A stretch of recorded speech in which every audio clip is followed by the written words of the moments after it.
할렐루야, 반갑습니다. 오늘 안내 말씀을 들으니까 아마 스리랑카로 아우리치를 떠나시는 것 같은데, 저는 6월 초에 스리랑카에 2주 다녀왔습니다. 가서 거기 있는 현지 목사님들께 비과정 과목을 한 3과목을 했어요. 한 과목당 한 20시간씩 해가지고 3과목을 2주일에 걸쳐서 끝내는데, 참 거기 가서 우리가 뭐를 도와주려고 갔다고 그러지만 매번 저희가 느끼는 것은 뭐냐면, 우리가 가서 도와준 것이 아니라 그들이 나를 도와줬다. 가서 은혜를 너무 많이 받고 왔어요. 거기 강의에 들어오신 현지 목사님들 중에는 오기 전에 일주일 동안 매일 두들겨 맞고 오신 분이 계세요. 과격한 불교 성도들한테 거기는 가끔 교회가 불태워지기도 하고 그럽니다. 그래서 와가지고 굉장히 심하게 두들겨 맞았는데, 어디 갈 데가 없으니까 또 교회에 있는데 그 다음날 와서 또 두들겨 맞고, 부부가 다 사모하고, 그래서 점점 강도가 조금씩 좀 덜 하더래요, 때리는 게. 그래서 일주일 동안 맞고 왔느라 그런 얘기를 들으면서 많은 걸 느꼈습니다. 우리는 너무 편하게 믿고 있다 이런 생각도 들었지만, 그러면 그렇게 매일 일주일 동안 두들겨 맞았는데 하나님께서 그들에게 주시는 복은 뭘까? 그런 생각을 한번 해봤습니다. 오늘 우리가 성경 말씀을 통해서 생각해 봐야 할 것은 뭐냐 하면, 우리가 하나님을 잘 믿으면, 진정 사랑한다면은 우리는 어떤 축복을 받을까요?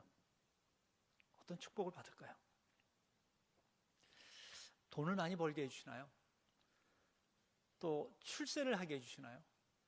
우리 애들 전부 다 공부 잘해서 좋은 직장 갖게 해주시나요? 그렇지 않으면 명예나 이런 걸 다 우리에게 주시나요? 아마도 저를 포함해서 많은 사람들은 기도할 때 주시옵소서 주시옵소서 얘기를 하는데, 우리는 과연 뭘 달라고 하면서 믿고 있나요? 더 나아가서 예수님의 12 제자들은 예수님이 살아계실 때 그렇게 사랑했는데, 베드로, 요한, 야고보는 예수님이 특별히 사랑하셨죠. 그럼 그들에게 주신 예수님의 축복은 뭘까요? 오늘 말씀은 우리에게 정말 하나님을 경외하는 자, 하나님을 사랑하는 사람들에게 하나님께서 주시는 복이 뭔지를 말씀하고 계십니다. 이것을 분명히 안다는 것은 우리의 믿음에 굉장히 중요한 거라고 생각돼요. 우리가 정말 예수를 믿어서 바라는 게 뭔가를 우리가 돌아보는 귀한 시간이 되기를 바랍니다.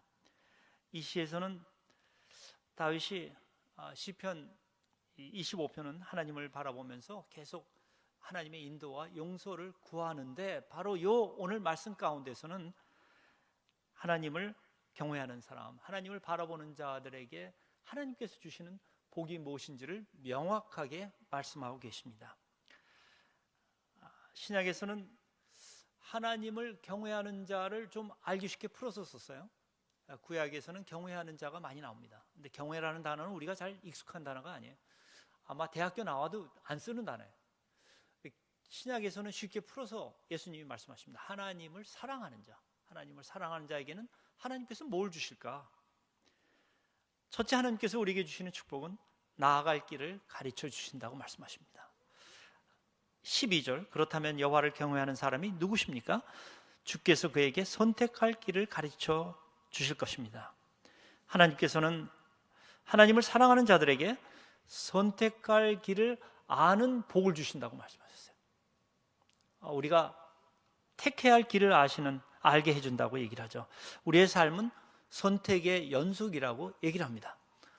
여러분들 오늘도 이 더운 날 다들 놀러 가고도 바다로 가는데 교회를 갈 거냐 안 갈 거냐, 여러분 선택해서 나오셨어요. 이런 건 좀 쉽죠. 교회를 갈까 말까 고민할 때는 어떻게 하면 돼요? 가면 되는 거예요. 가면 되는 거예요. 네. 여러분들, 저는 너무 더울 때는 어디 걸을 데가 없으니까 백화점이나 그런 데 가서 걷습니다. 제가 말레이시아에 한 얼마 있다 왔는데, 거기서는 쇼핑몰이 굉장히 커요. 이 컨벤션 센터만 해요. 한 바퀴 돌면은 한 1,500보 돼요. 그래서 거기 가서 한 6바퀴 정도 돌면은 한 8,000보 되기 때문에, 말레이시아에 있을 때는 더우니까 거기 가서 그냥 돕니다. 근데 쇼핑몰이기 때문에 많이 걸려 있어요. 먹을 거 많이 걸리는데, 여러분들 그런 경우 많이 있을 거예요. 이거 살까 말까 할 때 어떻게 하면 되죠? 그것도 선택이죠. 살까 말까 할 때는 안 사면 되는 거예요. 안 사면 되는 거예요. 네. 교회에서 목사님이 뭐 일을 맡기는데 이거 할까 말까 할 때는 어떻게 하면 돼요? 하면 되는 거예요. 그 고민하는 건 괜히 쓸데없이 고민하는 거예요. 또 뭐 맡아갖고 있는데 목사님이 이제는 그만하시고 딴 분한테 맡기시죠. 그럴 때 어떻게 하면 돼요? 안 하면 되는 거예요. 할렐루야. 안 하면 되는 거예요. 그때 고민하지 않으시면 되는 거죠. 다 선택이에요. 우리 삶은요. 어느 학교로 갈 거냐, 어떻게 할 거냐. 그래서 인생은 매 순간순간 결정을 해야 하는데 그 결정에 따라서 장래가 좌우가 되는 거죠. 그런데 그 선택은 쉽지가 않아요. 선택은 쉽지가 않아요. 그것이 우리의 고민이죠. 우리의 고민이에요. 그리고 우리가 지금까지 살아온 경험으로 봐서는 참 선택이 쉽지가 않구나. 선택이 쉽지 않구나. 나이 들수록 더 그런 걸 느껴요. 그 나이 들수록 늘어나가는 건 뭐예요? 제가 그 애들한테 자꾸만 얘기하는 건 뭐냐면, 얘들아, 내가 이렇게 늙어가니까 너희들이 나를 잘 이해하겠다. 뭐냐, 첫째, 늙어가면은 고집이 세진단다. 그러니까 내가 고집 부리더라도 이해를 해다오. 안 그러신가요? 그 다음에 또 하나가 뭐냐, 니들이 조심할 게 있다. 나이 들면 잘 삐친다. 그러니까 나를 삐치게 하지 말아달라. 네, 그랬어요. 재밌지 않으세요? 재미없어요? 그런데 이런 것들이 삶 가운데 우리를 사로잡죠. 우리가 어떤 걸 정말 삐질 거냐 안 삐질 거냐, 택할 거냐 안 택할 거냐, 바가지 긁을까 말까 남편한테. 그럴 때는 어떻게 하면 돼요?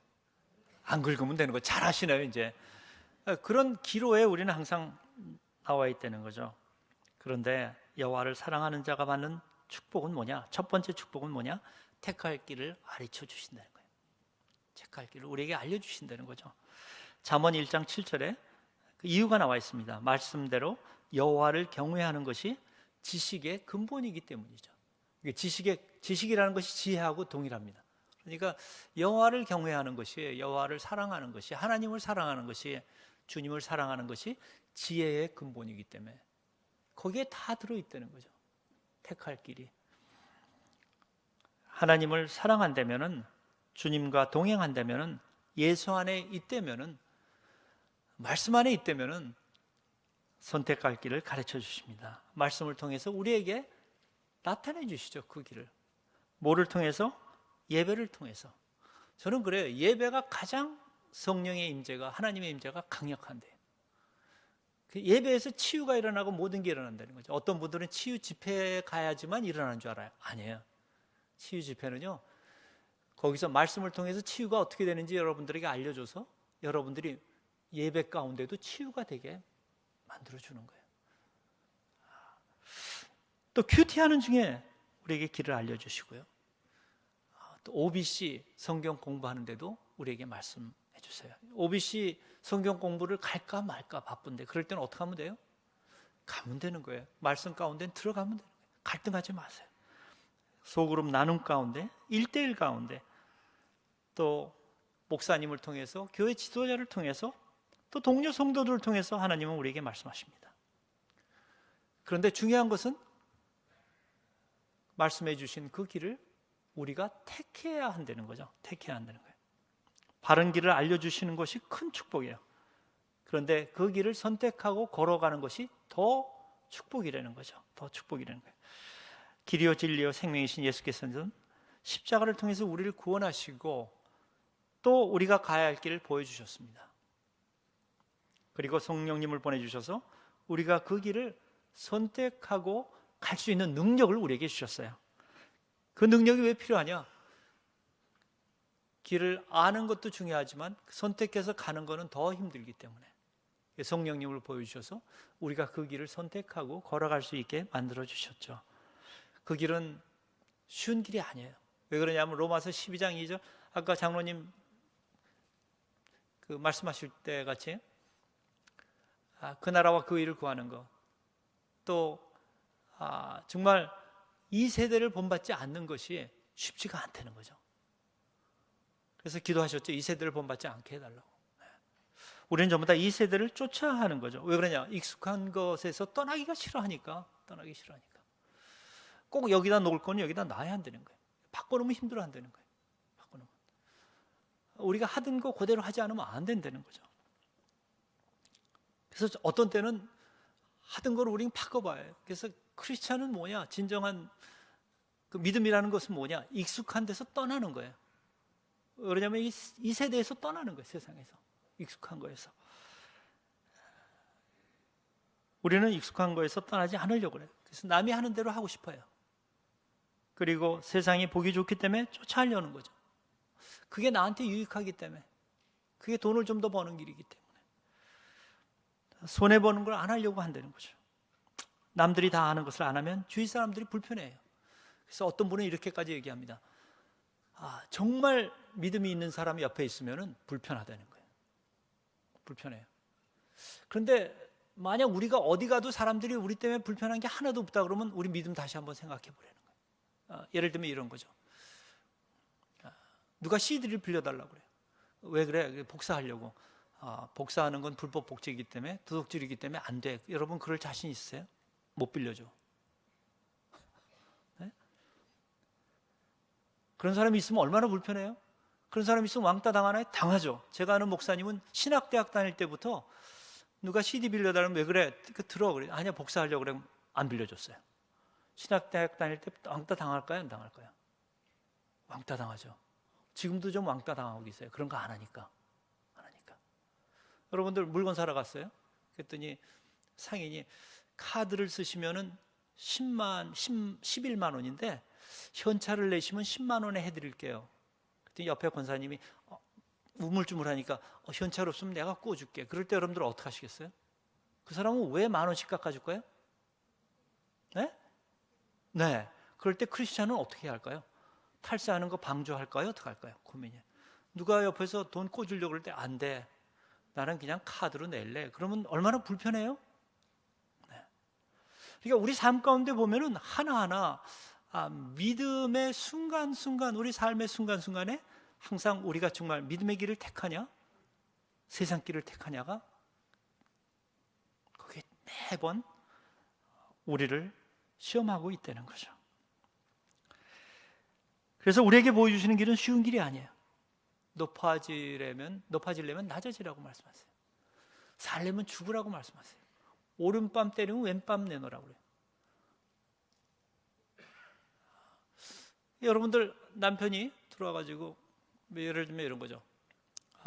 추석 때, 추석은 뭐 여성들에게는, 요새는 모르지만 여성들에게는 노동절이라고 얘기를 해요. 왜냐하면 다 음식 만들어가지고 뭐 8시간씩 가갖고 이제 다 시부모한테 다 이제 차려드리고 그러는데, 그래서 갔어요. 가가지고 딱 했는데 시어머니가 한 말씀 하십니다. 너는 우리 집 시집 온 지 10년이 됐는데 아직 우리 입맛도 못 맞추는 것 같다 그랬어요. 그럴 때 여러분 어떻게 답변을 하시겠어요? 그것도 선택이에요.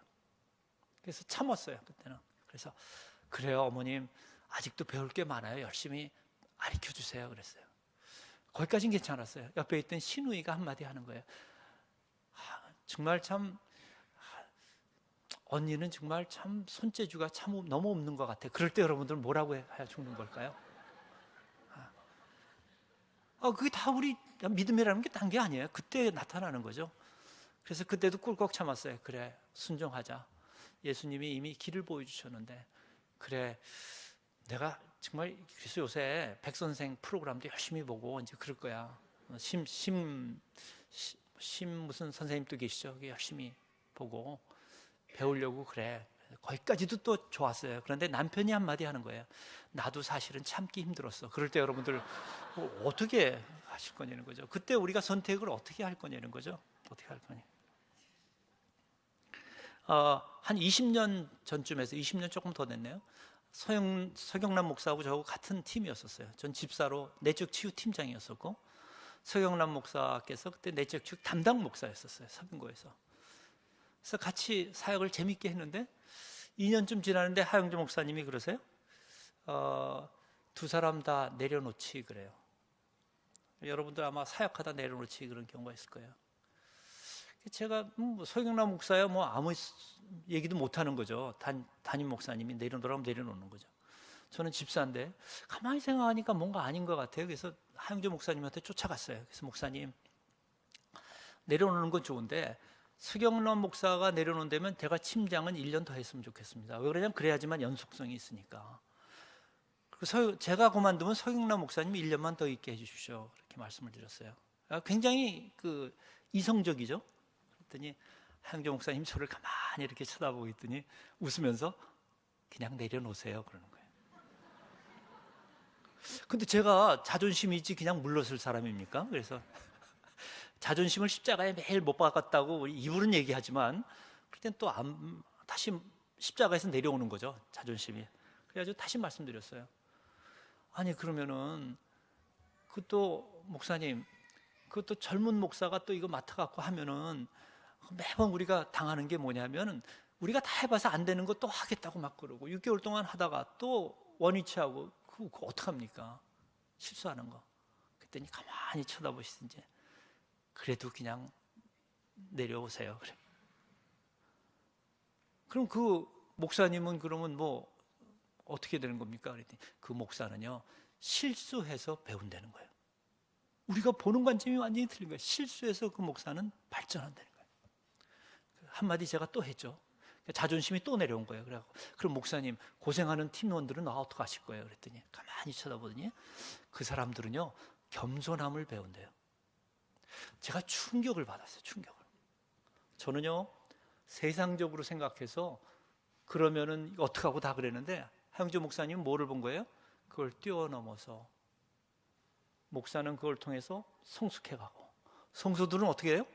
겸손함을 배워서 간다는 거예요. 저는 겸손하지 않았던 거죠. 목사님이 저한테 당신은 겸손하지 않아 이렇게 말씀 안 하셨어요? 그걸 통해서 겸손함을 배워. 아 그렇구나. 그 다음부터 저는 교회에서 뭐 해 그러면 하고요. 하지 마 그러면 할렐루야 안 하는 거예요.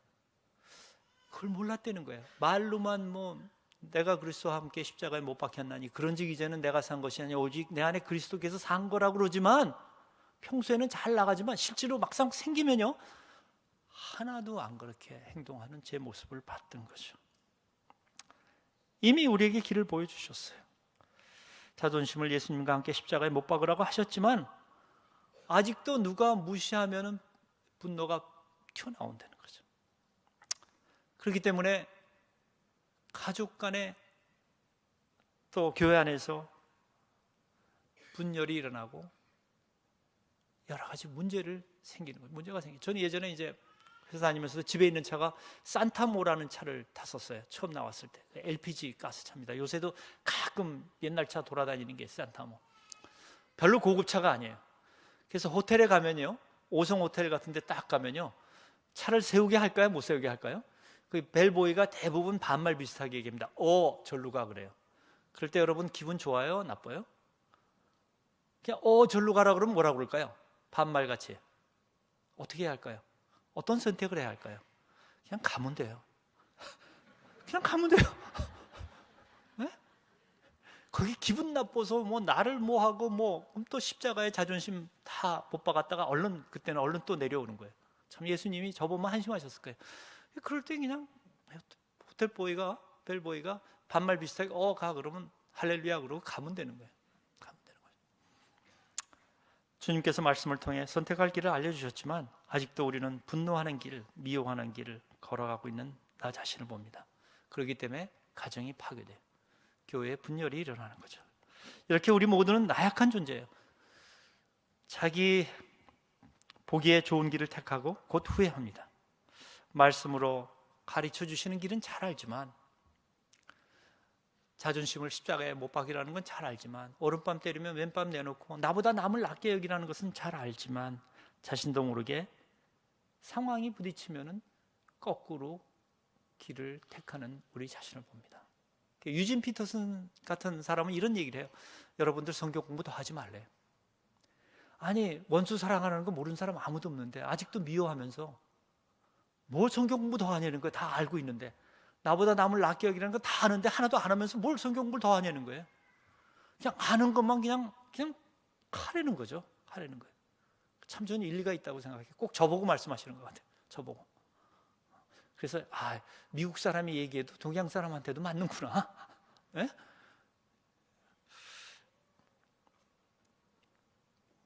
그래서 잠언 16장 25절에는 이렇게 말씀하십니다. 어떤 길은 사람의 보기에 바르나 필경은 사망의 길이니라 라고 말씀하십니다.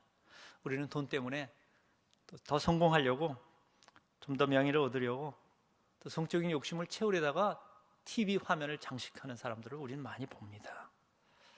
하나님께서 알려주신 길을 선택하지 않고 다 잘못된 세상 길을 선택했기 때문에 일어나는 일들입니다. 사울 왕도 블레셋 사람들이 쳐들어왔을 때 하나님의 말씀을 따르지 않고 신접한 여인을 찾아가 하나님의 진노를 받았습니다.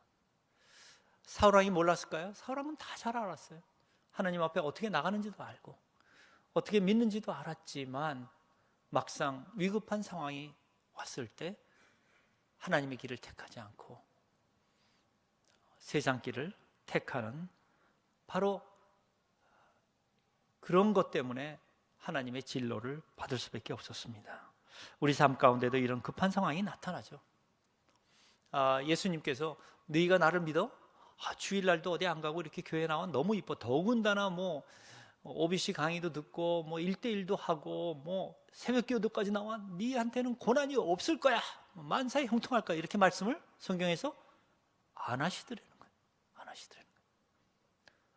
여러분들 예수님 말씀 듣고 산상수훈 듣고 여러분들 뭐 에너지가 막 솟아오르는 분 계세요? 아까 같이 원수를 사랑하라 막 그 얘기들 막 에너지가 솟아올라서 막 시어머니가 너무 사랑스러워져요? 네. 오른밤 때리면 왼밤 내놔라 막 그냥 너무 기분 좋아요? 손뼉 치며 찬양 나와요? 나보다 남을 낮게 여기고 오른밤 때리면 왼밤 내놓고 높아지려면 낮아지고 살려면 죽으라는, 예수님 말씀 가만히 들어보면요 전부 다 복통 터지는 말씀만 하셨어요. 정말 그래. 복통 터지는 말. 세상하고는 완전히 반대. 완전히 반대. 그리고 더 기분 나쁜 건 뭐냐면 요한복음 16장 33절에 세상에서는 너희가 환난을 당하라 그렇게 말씀하셨어요. 말도 안 돼요. 그렇게 열심히 믿었는데 우리한테 말씀하시는 건 환난을 당한다고 말씀하셨어요. 그래야 환난은 우리한테 와요. 나는 아직까지 환난이 없었는데 걱정하지 마세요. 좀 기다리시면 올 수 있어요. 네? 환난을 당하나 담대하라 그랬어요. 내가 세상을 이겼노라. 환난은 다 온다는 거예요. 환난을 없애주시진 않지만 하나님께서 더 큰 걸 우리에게 주시는 건 뭐냐? 주님께서 이길 수 있는 힘을 우리에게 주신다는 거예요. 환난을 당하지만 거기에 져서 꼬꾸라지는 것이 아니라 이길 수 있는 힘을 우리에게 주시는 거죠. 평상시에는 정말 예수님 말씀 다 알아요. 뭐 남을 나보다 낫게 여기는 할렐루야. 원수를 사랑하라 할렐루야. 그렇지만 우리 안에는 아직도 성경 말씀 아는 거와 삶 가운데 상황 가운데 들어가면 별개의 태도를 취하는 내 자신을 봅니다. 그래서 우리는, 저도 비즈니스를 많이 했는데 예전에 제가 회사에 있을 때만 해도 옛날이기 때문에 술 대접을 안 하면 안 돼요. 돈 봉투도 많이 좋아해요. 아직도 아마 그런 데가 있을 거예요. 돈 봉투만 주면은 계약이 이루어지는데 여러분들 어떻게 하시겠어요? 어떻게 하시겠어요? 하나님을 바라볼 때, 하나님을 사랑할 때 길을 보여주시지만 또 우리가 그 길을 선택해야 하나님 주신 축복을 누린다는 거죠. 저는 이제 애들이 셋이 있는데 전부 다 하나님이 시험을 애들 가지고 저한테 하셨어요. 애들 가지고. 왜냐하면 제가 아마 애들한테 제일 약해서 그럴지도 몰라요. 딸이 벌써 뭐 아주 옛날이죠. 딸이 이제 중학교에서 고등학교 들어갈 때 떡볶이로 엉뚱한 데로 갔어요. 근데 그 전까지는 괜찮았었는데, 그때 반포에 저희가 살고 있었었는데 옛날에. 근데 딴 데로 간 학교가 조금 좀 이상한 학교예요. 그래서 선생님들이 그 재물을 좋아해요. 돈을 좋아해요. 그래서 얘는 시험을 보면은 하나님께서 은사를 주셨어요. 어학의 은사를 주셨어요. 그래서 영어는 시험 보면은 어렵게 나오는지 쉽게 나오는지를 몰라요. 다 100점이에요 항상. 나중에 토플 볼 때도 그냥 다 100점이에요. 국어도 그래요. 그런데 수학은 중간이에요. 그래서 이제 시험을 보면 학력고사 같은 거 보면 영어하고 국어가 어렵게 나오면 얘가 전교 1등이에요. 좀 쉽게 나오면 한 2등, 3등이에요. 그러니까 공부 잘했어요. 잘했어요. 그랬는데 미술, 음악, 체육은 60점이에요. 담임선생님이 한번 보자고 그러더라고요. 고등학교 2학년, 3학년 때 보자고 그래. 갔어요. 갔더니 아내한테 뭐라고 그러냐면 한 100만 원만 쓰시면은 이렇게 공부 잘하는 애들은 음악, 체육 저기 90점 받으면은 얘는 서울대학 특차로 들어갑니다. 특차로. 여러분도 그럴 때 쓰실 거냐 안 쓰실 거냐. 쟤는 형제들이 다 난리가 났어요. 네 같이 광신적으로 믿으면 안 된다부터 시작해가지고 어떻게 하시겠냐는 거예요. 그래서 저는 애하고 얘기를 했어요. 애하고. 넌 어떻게 했으면 좋겠냐. 근데 그 애는 그때 중학교 2학년 때부터 과외를 했는데 무슨 과외를 했냐면 성경 과외를 했어요. 지금 뭐 말씀드리면 알만한 그 사모님께서 대학 청년부에 있으면서 1시간 버스 타고 와서 얘를 갖다가 중학교 2학년부터 고등학교 2학년까지 1대1부터 시작해서 영성책 가지고 쭉 성경을 했어요. 얘기했더니 얘가 아빠 엄마 돈을 주는 것은 하나님의 뜻이 아니라는 거예요. 그러니까 이걸 안 주고도 자기는 지방대학 가겠대요. 할렐루야. 안 줬어요. 그러다가 졸업하기 얼마 전에 그 선생님이, 교장 선생님이 딴 데로 전근 가는데 그 교장실에 걸려있는 이 그림 가져가고 싶어 하시는데 줄 수 있냐? 얘 그림 그리면 얘가 매번 뽑혔어요. 60점이에요. 그랬더니 얘가 가져가시라고 그러면서 그런데 선생님 저한테 60점밖에 안 주셨어요. 그랬더니 데려가서 95점으로 바꿔줬어요. 대신 체육과 음악은 60점을 받습니다. 그래서 3등급으로 졸업합니다. 내신. 얘가 졸업할 때 내신이 전체 대학교 입시의 40%가 내신 성적이었었어요. 그 당시에. 그러니까 서울에 있는 대학교를 들어갈 수가 없어요. 서울에 있는 대학교를.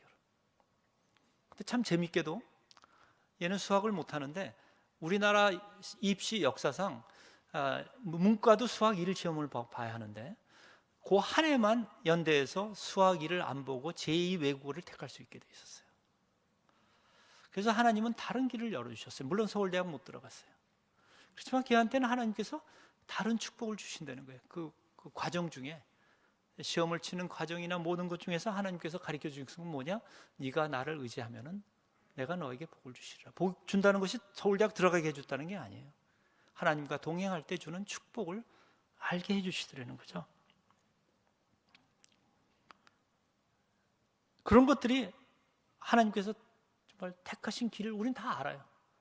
했을 때 여러분들은 그보다 더 그 축복이라는 그 축복이 뭐냐는 거죠. 우린 자꾸만 축복도 세상적인 눈으로 본다는 거죠. 하나님의 눈으로 보는 것은 세상적인 축복을 뛰어넘는 축복을 주신다는 거죠. 우리 마음이 불안해질 때 하나님을 바라보라고 하십니다. 하나님을 택하세요. 하나님을 택하세요. 우리 마음에 의심, 두려움이 생길 때 생각을 하나님께로 돌리십시오. 시편 23편 제가 참 답답할 때 잘 암송을 합니다. 내가 사망의 음침한 골짜기로 다닐지라도 해를 두려워하지 않을 것은 주께서 나와 함께 하심이라. 주의 지팡이와 막대기가 나를 안위하시나이다.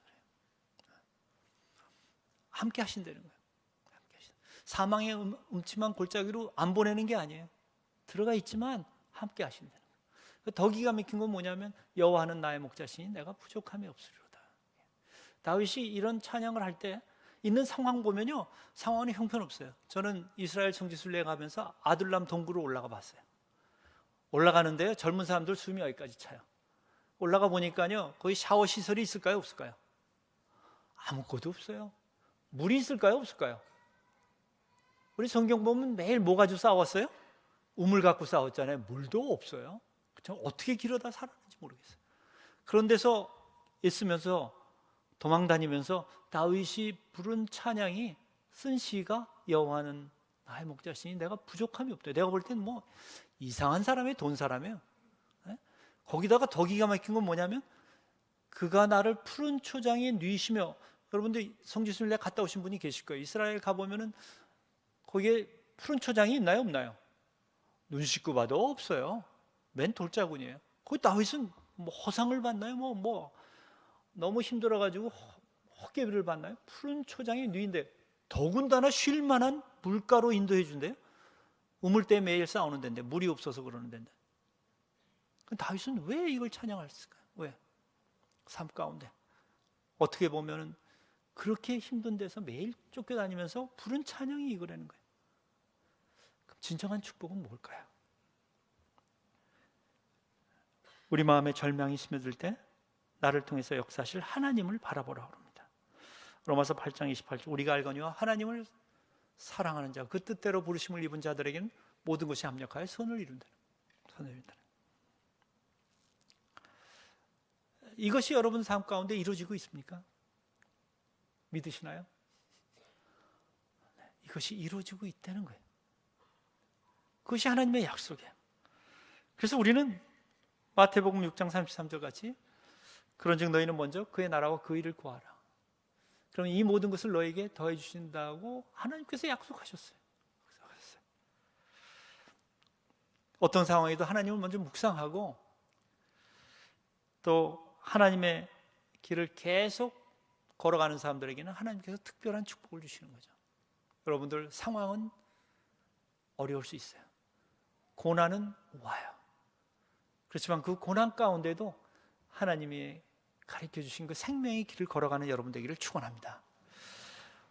두 번째 우리에게 주시는 축복은 뭐냐? 영원히 평안을 누린다고 말씀하고 계십니다. 13절 그의 영혼은 잘 될 것이요 그의 자손이 이 땅을 유산으로 얻을 것입니다. 그의 영혼이 잘 될 것이요. 그 히브리어를 직접 번역을 하면요, 직역을 하면은 다른 조금 좀 틀린 의미가 있어요. 저의 영혼은 선한 것 중에 밤을 지내며 그렇게 돼 있어요. 우리의 영혼은 정말 하나님의 그 선한 것 중에 밤을 지내는데 평안하게. 그래서 이렇게 생각하시면 돼요. 저는 6.25 사변 때 피난을 갔었는데 1.4후퇴 때 그때 국민학교 학생이었었는데 뭐 난리죠, 난리. 뭐 총소리도 들리고 난리인데 어린 아기는 엄마 품에서요 젖을 딱 빨고 난 뒤에 너무 곤히 자는 거예요. 그 어린애가 이 사변통에 우리 가정이 어떻게 될까 고민하고 잠 안 자고 깨 있을까요? 엄마가 이렇게 힘든데 내가 젖을 또 빨면 얼마나 더 힘들어. 오늘 한 번은 금식을 해야겠다 이런 생각할까요? 네. 애는요 젖 빨고 난 뒤에는 그 난리를 핀 데서 놀라운 평강 가운데 쉼을 얻는다는 거죠. 그래서 하나님께서 우리가 어린애 같은 마음을 가져야지만 정말 좋은 믿음을 가졌다고 말씀하신 것 같아요. 하나님께서 이런 평강을 우리에게 주시는구나. 아무리 부도가 났다고 해도 6.25 사변 전쟁 난 것보다는 낫잖아요. 그때는 뭐 부도가 아니라 죽느냐 사느냐 문제는. 그때도 평강을 주실 수가 있겠구나. 그래서 그러한 평강은 어떤 재물 때문에 생기는 것이 아니고 세상적인 성공으로 오는 평안이 아니라 하나님의 성령이 그 심령 안에 충만했을 때 어린아이가 젖을 마음껏 빨아먹고 난 뒤에 느끼는 평안, 성령 충만해서 성령님을 말씀을 다 먹고 난 뒤에 오는 그 평안을 우리에게 주신다는 거죠. 젖으로 채워진, 성령으로 채워진, 사랑으로 채워진 성령 충만한 그 평강을 우리에게 주신다고 말씀하고 계십니다. 전적으로 하나님을 사랑해서 열심히 하나님을 생각하는 사람들에게는 이런 평강을 하나님께서 주시죠. 세상의 재물이나 성공은 잠깐의 평강은 줄 수 있어요. 편함을 줄 수 있어요. 그러나 세상의 편안함은 영원치가 않아요. 왜 그러냐? 점점 더 많은 것을 얻기 원하기 때문에. 여러분들 그렇기 때문에 우린 주위에서 많이 봅니다. 돈 많은 사람들이 상속 때문에 어머니도 고소하고 그런 걸 많이 우리 봅니다. 3천억을 유산을 받았는데 또 2천억을 더 받기 위해서 어머니를 고소해요. 그런 거 우리 신문에 많이 보죠. 제가 이런 걸 여쭤봤어요. 여기 집사님들은, 우리 목사님은 1년에 생활비가 얼마면 충분하세요? 1억이면 충분하세요? 넘치죠? 그럼 1억. 그러면 3천억이면 몇 년 먹고 살 건가요? 이자 말고. 네? 이자 말고 3,000년 먹고 살 거 있는데 2,000년 더 먹고 살 것 때문에 어머니를 고소하는 거예요. 고소하는 거예요. 그러면 그 3,000억 가진 사람은 마음에 평강이 있을까요? 저는 평강이 없다고 생각해요. 더 나은 사람과 계속 비교하며 힘들어한다는 것은 나의 나됨을 인정하지 않는 거죠. 내가 하나님의 자녀된 것을 인정하지 않는 거예요. 하나님의 자녀됨을 인정하는 사람은 너무 삶이 편해요. 다 하나님 건데요. 좋은 그림 괜히 비싸게 왜 사요? 다 하나님 건데 그 다 보관 잘 해줘요. 에어컨 있는데 다 보관 잘 해줘요. 우린 보고 싶을 때마다 가서 팁 조금만 주고 들어가면 다 봐요. 다 보고 나오면 되는 거예요. 도둑 맞을 걱정도 안 해도 되고. 그 가지려는 소유욕은 우리를 끊임없이 가난하게 만들어요. 끊임없이 더 갖게 만들어요. 그렇기 때문에 그 안에 평강이 있을 수가 없죠. 그런 사람들은 하나님의 자녀된 권세를 누리지 못해요. 삶 가운데 하나님의 자녀라는 확신이 없기 때문에 그 마음 가운데 하나님이 주시는 그 복, 축복, 평강을 누리지 못하는 사람이 되어버립니다. 하나님께서 우리에게 주시는 평안은 잠시 잠깐의 평안이 아니에요. 우리의 처한 환경이 바뀌어도 어렵게 돼도 변함없는 평안을 우리에게 주십니다. 그래서 예수님은 이렇게 말씀하셨어요. 평안을 너에게 끼치노니 곧 나의 평안을 너에게 주노라. 내가 주는 것은 세상이 주는 것 같이 아니하니라. 너희는 마음에 근심도 말고 두려워하지도 말라. 그렇게 말씀하셨어요. 세상이 줄 수 없는 평안을 우리에게 주세요.